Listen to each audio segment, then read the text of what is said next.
பிரியமான சகோதர சகோதரிகளே, இந்த நாள் வாக்குத்தத்த வசனங்கள் சங்கீதம் 41:1 படிக்கலாம். சிறுமைப்பட்டவர்கள் மேல் சிந்தனையா இருக்கிற மனுஷன் பாக்கியவான், தீங்கு நாட்களில் கர்த்தர் அவனை விடுவிப்பார்.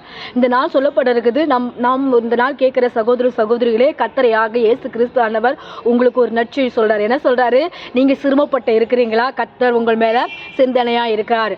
தீங்கு நாட்களிலே கர்த்தர் உங்களை விடுவித்து அவரை உங்களை விடுவிப்பாராக. இங்க சொல்லப்பட்டிருக்கு, தீங்கு நாட்கள் உங்களுக்கு எந்த பிரச்சனை வந்தாலும் ஆண்டவராக இயேசு கிறிஸ்துவானவர் உங்களுக்கு சொல்றாரு, நான் உங்களுக்கு இருந்து உங்களுக்கு விடுதலை தந்து உங்களை நான் ரட்சிப்பேன். இங்கே சொல்லப்பட்டிருக்காரு. ஆண்டவராக இயேசு கிறிஸ்துவானவர் உங்களுக்கு தீங்கு நாட்களிலிருந்து உங்களுக்கு விடுவிப்பாராக. தீங்கு நாட்களில் உங்களோடு கூட இருந்து உங்களை ஆசீர்வதிப்பாராக. நீங்கள் நினைக்கலாம், ஆண்டவரே சிறுமைப்பட்டவர்கள் மேல் சிந்தனையாக இருக்கிறதுக்கு ஒருவர் இல்லைன்னு சொல்லி நீங்கள் நினைக்கலாம். ஆண்டவராக இயேசு கிறிஸ்துவ உங்களோடு கூட இருக்கிறார்.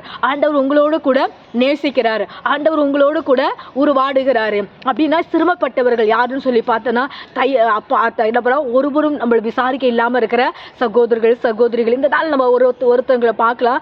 லாசருங்கிற ஒரு மகனை பார்க்கலாம். லாசருங்கிறவங்களுக்கு அவங்களுக்கு என்ன பண்ணுறது, அப்பா அம்மா யாருமே இல்லை. ரெண்டு அக்கா தங்கச்சி, ரெண்டு அக்காங்க, ஒரு தம்பிங்க தான். இவங்க 3 பேர் தான் அந்த வீட்டில் இருந்தாங்க. ஆனாலும் கர்த்தராக இயேசு கிறிஸ்துவானவர் அந்த குடும்பத்தை அவரை நேசித்தாரு. ஏன் நேசித்தாருன்னா, அந்த 2 சகோதரிகளும் என்ன பண்ணுவாங்களா, ஒரு சகோதரி ஆண்டவரை பற்றி பரிராகமாக வாழ்ந்தார்கள். ஒரு சகோதரி ஆண்டவருக்கு பிடிக்காத காரியங்கள் செய்திருந்தாலும் ஆண்டவர் அந்த சகோதரியை மன்னித்து என்ன பண்ணாங்களாம், கூட அணைத்து கொண்டாரு. அவரோட பிள்ளையா சேர்த்து கொண்டாரு.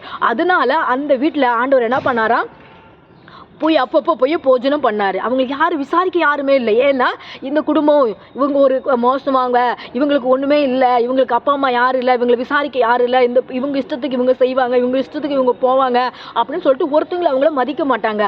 ஆனாலும் இயேசு கிறிஸ்துவானவர் அந்த ஃபேமிலியை மன்னித்தார். அந்த குடும்பத்தை என்ன பண்ணார், நேசித்தார். அந்த குடும்பத்துக்கு ஒரு தகப்பனாக இருந்தார். அதே போல் சிறுமைப்பட்டவர்கள் சிந்தனையாக இருக்கிறதுக்கு கர்த்தராக இயேசு கிறிஸ்து இந்த நாளில் நீங்கள் யாராவது உங்கள் வாழ்க்கையில் சிந்தனையோடு இருக்கிறீங்களா, சிறுமைப்பட்டு போய் நிலைமையில் இருக்கிறீங்களா, விசாரிக்க யாருமே இல்லையேன்னு சொல்லி நிலைமையில் இருக்கிறீங்களா, நான் இந்த கஷ்டத்தை யார் இடத்துல நான் சொல்லுவேன்னு சொல்லி ஒரு நிலைமையில் இருக்கிறீங்களா, ஆண்டவராக இயேசு கிறிஸ்துவானவர் உங்களுக்கு சொல்லுகிறாரு, சிறுமைப்பட்ட நான் சிந்தனையா இருக்கிறேன், தீங்கு நாட்களே நான் உங்களை விடுவிப்பேன். அந்த அம்மா ஒரு தீங்கா இருந்தாங்க, அவங்களுக்கு ஒரு விடுதலை கொடுத்தாரு. யாருமே அந்த ஒதுக்கப்பட்ட நிலைமையில் இருந்த அந்த அம்மாவை நேசித்தாரு. அதே போல கர்த்தராக இயேசு கிறிஸ்து அந்த லாசரோட அக்காவையும் அவங்க ஃபேமிலியை நேசித்த கர்த்தர் உங்களையும் நேசிக்கிறார், உங்களையும் ரட்சிக்கிறார், உங்களையும் தொடுகிறார், உங்களையும் விடுதலை தருகிறார். உங்களுக்கு எந்த பாரமா இருந்தாலும் கர்த்தர் இடத்துல வைங்க.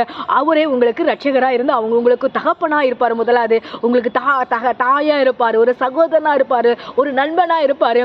நம்மளோட விசுவாசம் ஆண்டவர் மேலே இருக்கணும். இந்த நாள் நீங்க கேட்கிற சகோதர சகோதரிகளே, உங்கள் வாழ்க்கையை உடனே நீங்கள் அர்ப்பணிக்கும் போது ஆண்டவர் உங்களோட குடும்பத்துல தேவைகள் எல்லாம் சந்திப்பார், உங்களுக்கு ஆசீர்வாதங்களை தருவார், நன்மைகளை செய்வார், பெரிய காரியங்களை உங்களுக்கு செய்து உங்களுக்கு விடுதலை தருவாராக. God bless you. Praise the Lord.